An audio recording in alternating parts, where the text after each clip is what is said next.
यहाँ पर एक और चीज़ है, वो है कंजम्पशन।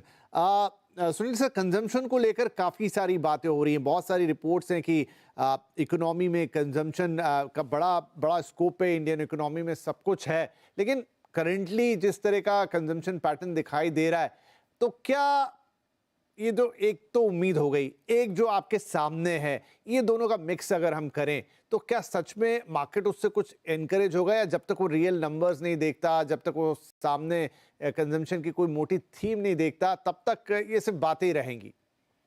नहीं, मेरे को क्या है कि ये 3 ऐसे चीज़ हैं जो इस चीज़ को मार्केट को पॉज़िटिव लेने के लिए एक कारण देगी, ओके? हुँ, हुँ। मैं 3 कारण को बताता हूँ आपको। तो पहली कारण ये है कि 1 लाख करोड़ का जो अनाउंसमेंट किया था बजट में गिव अवे, वो पैसा अप्रैल से ही लोगों के हाथ में आना शुरू होगा मेंटली, कि इस साल की मेरी तनख्वाह में मेरे को इतना सेविंग्स होगा। तो वो उनके हाथ में जो एक वेल्थ इफेक्ट आएगा ना, कि ये ज्यादा पैसे मेरे हाथ में है, खर्चा करने की सोचेंगे, तो ये बहुत बड़ा पॉजिटिव अप्रैल से ही शुरू होता है, वो मार्केट के ध्यान में है। सेकंड, इस बार और मुंबई में शायद आपने महसूस किया होगा, गर्मी बहुत बढ़ गई है। तो गर्मी के कारण इस साल मेरा मानना है कि जो भी कूलिंग रिलेटेड है, एसी, रेफ्रिजरेटर, वाटर कूलर या ये सब चीज की सेल्स इस समर में तो तोड़ फोड़ करेगी। तो वो एक उम्मीद भी है मार्केट के अंदर कि ये हॉट समर, ग्लोबल वार्मिंग के कारण हॉट समर जो रहा है उसका।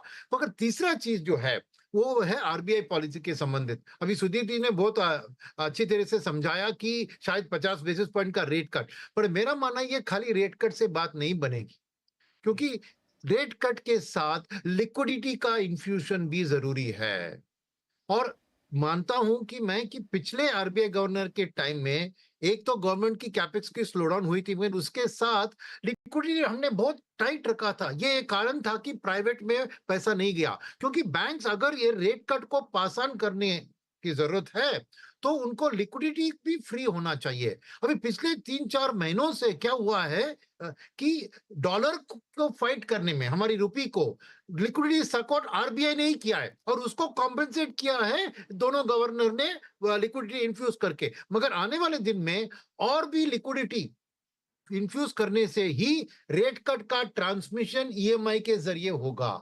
तो ये 3 चीज है जो मुझे कंजम्पशन में एक पॉजिटिव चीज दिखा रही है। और एफएमसीजी में क्या है कि ये ग्लोबल रिसेशन का इंपैक्ट आपको मेटल्स और फूड ग्रेन्स की प्राइसेस में कम दिख रही है, तो उनकी इनपुट कॉस्ट भी कम होगी, तो एफएमसीजी सेक्टर में भी शायद मार्जिन बढ़ सकते हैं। तो मेरे लिए कंजम्पशन के आंकड़े अच्छी आनी चाहिए, और मार्केट की उम्मीदें भी इसके पीछे अच्छी होगी, तो ये एक अच्छा सेक्टर होगा इस इन महीनों में। हुँ।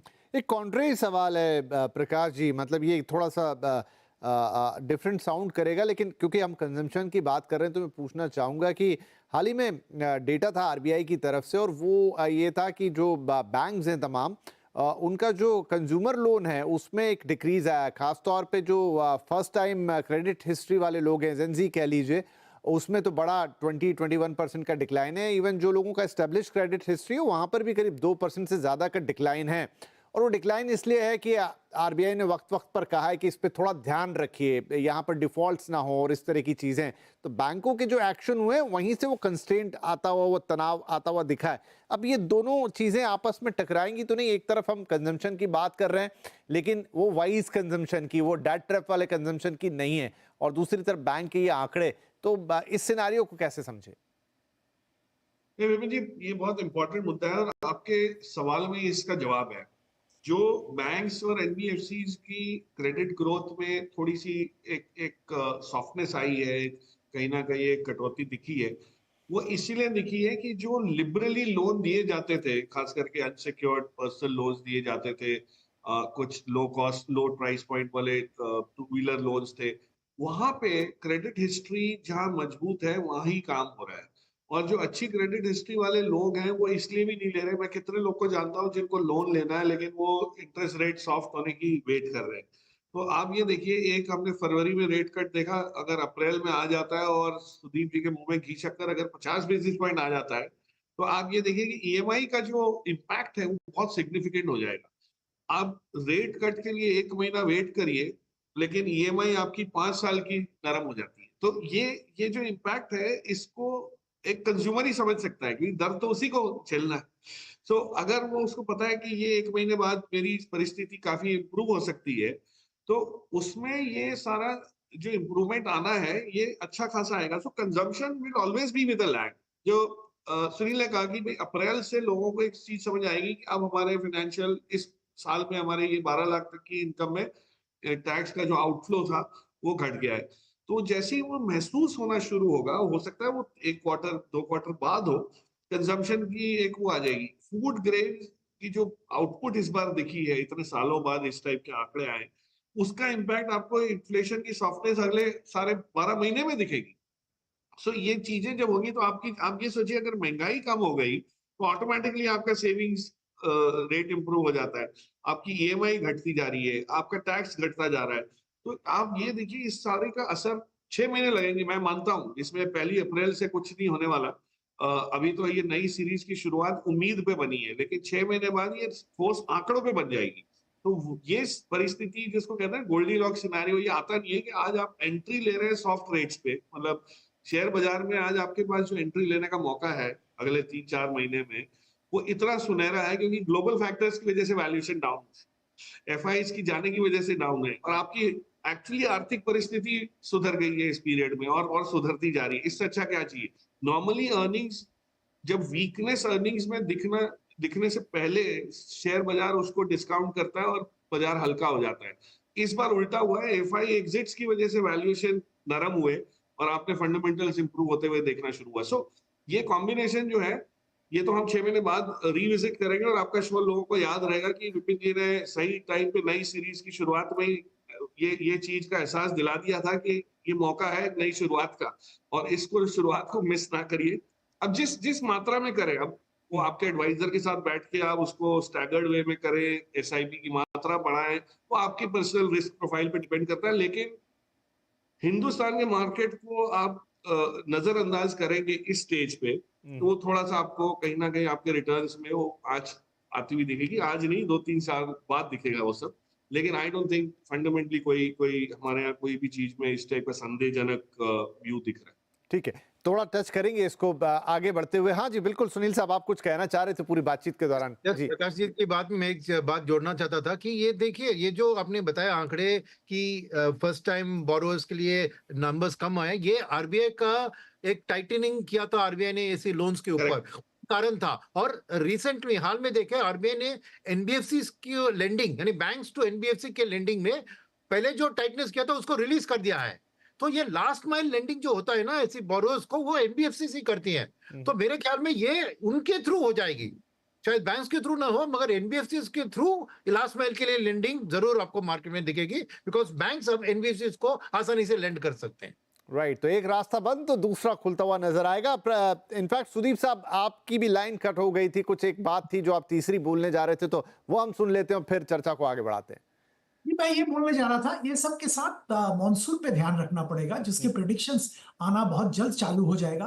प्रकाश जी भी इनडायरेक्टली उसी का जिक्र कर रहे थे कि आगे इन्फ्लेशन का क्या स्थिति होगा, वो डिपेंड करेगा मॉनसून कैसे होता है इसके ऊपर, और मॉनसून के प्रेडिक्शन आना चालू हो जाएंगे तो उस पर जरूर ध्यान रखना पड़ेगा। एक चीज मैं प्रकाश जी और सुनील जी के जो बातचीत हो रहा था उससे मैं एक टिप्पणी जोड़ना चाहूंगा कि हालांकि बिल्कुल सही बात है कि बिल्कुल लोअर लेवल पे क्रेडिट डिस्ट्रीब्यूशन कम हो गया है, और वहां पे आरबीआई ने स्टेप रिसेंटली लिया है, रिलैक्स किया है, थोड़ा रिस्क वेट रिलैक्स किया है, पर इसके बावजूद ग्राउंड में अभी भी उस सेगमेंट के लिए लोन कम हो रहा है। इसका कारण यह है कि माइक्रो फाइनेंस इंस्टीट्यूशंस बहुत दबाव में है, एसेट क्वालिटी का हालत बिल्कुल ठीक नहीं है, जो अनसिक्योर्ड लोन देते थे उनका भी स्थिति ठीक नहीं है। तो इस पे जरूर ध्यान रखना पड़ेगा। पर देखिए, ये एक इनडायरेक्टली सारा इकोनॉमी रिवाइव करेगा, डिमांड वापस आएगा, ब्याज दरें कम होंगे, तो ये सब will have a positive impact on that segment also, और वहां पे भी जरूर रिकवरी आएगा। पर हाँ, 3 महीना से 6 महीना जैसे प्रकाश जी जिक्र कर रहे थे, शायद लगेगा ये सब होने में, पर मार्केट हमेशा पहले से ही इसको डिस्काउंट करता है, मार्केट पहले से ही फैक्टर इन करता है। तो अगर हम मार्केट में पार्टिसिपेट कर रहे हैं तो जैसे प्रकाश जी कह रहे थे, बिल्कुल सही समय है, मार्केट में आप उतर जाइए, कितना एक्सपोजर लेंगे वो ऑफ कोर्स आपके रिस्क प्रोफाइल पे डिपेंड करेगा। राइट, तो उस उतरने को भी हम थोड़ा डिफाइन करेंगे यहाँ, लेकिन उससे पहले बस एक चर्चा और, वो है अर्निंग्स की, क्योंकि काफी बातचीत है अर्निंग्स को लेकर और अर्निंग सीजन अब दरवाजे पर है। तो प्रकाश जी, मैं कुछ चर्चा कर रहा था तो उसमें बात निकल कर आई कि इस बार अर्निंग सीजन पे बहुत हमेशा ही रहता है, लेकिन काफी ज्यादा एम्फेसिस होगा इस बात के लिए नहीं कि नंबर्स कैसे आते हैं, इस बात के लिए कि आगे की कमेंट्री कैसी होती है। देखिए, अर्निंग सीजन में जो अर्निंग्स कहाँ से आएगी, कंपनीज की जो कॉर्पोरेट बैलेंस शीट्स जो इतनी मजबूत पिछले कुछ सालों में बनती हुई दिख रही है, या इवन बैंक्स की अगर आप बैलेंस शीट देखिए, तो आज हम सब इस मुकाम पे पहुंच गए कि अर्निंग्स में जहां जहां जगह आपको दिखती है ग्रोथ की, उसको आप पीछे उसके पढ़ के उसको हासिल करने की क्षमता रखते हैं। पहले ये था कि अर्निंग्स के लिए हमारी बैलेंस शीट ही मजबूत नहीं थी, तो दौड़ेंगे किसके पीछे। आज ग्रोथ के पीछे दौड़ने में हम बहुत सक्षम हो सकते हैं, और मुझे लगता है 2-3 सेक्टर्स में जो पिछले 6 महीने में जो चेंजेस आए ना बिपली, जैसे डिफेंस को लेके आप देखिए, ग्लोबली यूक्रेन रशिया के युद्ध को, हमास इजराइल के युद्ध को, ये सब देखते हुए हुआ ये है, और नेटो का जो रुख यूरोप की तरफ बदल रहा है, उसमें यूरोप को आत्मनिर्भर होने के लिए जो डिफेंस पे खर्चा करना पड़ेगा, तो वो तो अपना काम अपना वो संभाल ले आंगन, तो बहुत बड़ी बात है कि हाँ, दूसरों को जो बेचने की बातें होती थी वो तो होंगी नहीं। तो मेरे हिसाब से जो हमारी आत्मनिर्भरता डिफेंस में शुरुआत हुई है जिसकी, उसको बहुत बड़ी लगाम मिलेगी, बहुत बड़ी लगाम मिलेगी। तो डिफेंस में मुझे लगता है एक पॉजिटिव वो इंप्रूवमेंट दिखना शुरू होगा। पावर के क्षेत्र में हमने कई चीजें हासिल की है, वहां पे आपको एक वापस री रेटिंग होती हुई, अपवर्ड री रेटिंग होती हुई दिखेगी। कुछ सेक्टर हैं जो नरम थे पिछले सारे साल, जैसे शुगर हो गया, पेपर हो गया, छोटे सेक्टर है, बहुत बड़े नहीं है इसमें। मिड कैप स्मॉल कैप में शायद कुछ कंपनीज आपको अच्छी मिल जाए, बट अदरवाइज बहुत प्रेजेंस नहीं है इसमें। मैं मानता हूं कि एक बॉटमिंग आउट का अंदेशा मिल रहा है, तो एक रिवाइवल वहां दिख रहा है। बट अर्निंग्स कहाँ अच्छे आएंगे, तो अभी भी मुझे लगता है अर्निंग्स में बहुत ज्यादा जो इम्प्रूवमेंट है वो तो कुछ पॉकेट्स में ही होगा, कैपिटल गुड्स में होगा, जहां एक्सपोर्ट ओरिएंटेशन मजबूत रहा है, पावर के जो इक्विपमेंट कंपनीज का रहा है। कुछ जगह पे फार्मा में आपको इम्प्रूवमेंट दिखेगा, क्योंकि वहां भी पिछले 3-4 महीने में अच्छी खासी एक बढ़त हासिल हुई है, जो यूएस एफडीए के पॉजिटिव आउटकम वाले जो इंस्पेक्शन है उसको लेके। तो अर्निंग्स में बहुत ज्यादा अप्रैल मार्च के एंड में बहुत फर्क नहीं पड़ेगा। इसके बाद अनुमान लग रहा है कि जो कमेंट्री आएगी, जो इंडिकेशंस है वो बहुत पॉजिटिव है। सो आई थिंक ये अर्निंग्स, मैं इतना बोल सकता हूँ कि Q3 से थोड़े से बेहतर रह सकते हैं, बहुत ज्यादा बेहतर हो जाएंगे ये ऐसा कोई अंदेशा नहीं है। सो अगेन सुदीप जी ने कहा, मार्केट हमेशा 3-4 महीने पहले रिएक्ट करता है, तो हम तो अगर रिएक्ट कर रहे हैं तो जून एंड की अर्निंग से रिएक्ट कर रहे हैं, सितंबर एंड की एंटिसिपेशन में कर रहे हैं, मार्च की अर्निंग से नहीं हो रही। सुनील जी, आपका कोई टेक इस पर? हाँ है, दो टेक है इसमें। एक है कि मेरे लिए खबर दिसंबर में गवर्नमेंट का कैपेक्स एक्सपेंडिचर खाली 20,000 करोड़ था, whereas एवरेज उनका 80 to 90,000 करोड़ पहले था, मगर जून जुलाई से इलेक्शन के कारण इन्होंने कम करा दिया। मगर जनवरी फरवरी में 90,000 करोड़ गवर्नमेंट की कैपेक्स की खर्चा बढ़ गई है वापस, राइट। तो उसका multiplier effect mid and small cap companies में जरूर किसी ना किसी तरह दिखेगा। तो मेरा मानना है कि थोड़ी बहुत वो इम्पैक्ट इस अर्निंग सीजन में दिखेगी। नंबर 2 फैक्टर ये है कि ये जो अर्निंग सीजन की नंबर्स कैसे भी आए, मार्केट उसको इग्नोर करेगी। और जैसे प्रकाश जी ने कहा, क्या गाइडेंस दे रहे हैं साल भर की अर्निंग्स के बारे में, यानी 2025-26 की हर कंपनी क्या गाइडेंस दे रही है, ऑर्डर बुक कैसे दिख रही है, कैपेक्स में निवेश करके, उसके ऊपर ध्यान होगा। अर्निंग्स डिसअपॉइंट हो सकती है, मगर आउटलुक बहुत पॉजिटिव दिखाया तो दौड़ेगी वो शेयर या वो सेक्टर। तो वो दूसरी चीज है। और तीसरी बात इसमें है कि मेरा मानना है कि गवर्नमेंट अगर कुछ अनाउंसमेंट करे कि front loading of capex for next year, अभी 10 लाख करोड़ का कैपेक्स है, उसको पहले ही क्वार्टर में ही वो खर्चा करने की कुछ भी अनाउंसमेंट ऐसे कुछ करेगी ना, तो वही एक बहुत बड़ा सपोर्ट मिलेगा कि future earnings spill over effect के कारण आपको अच्छा आएगा। वही मेरी बात। ओके, ठीक है।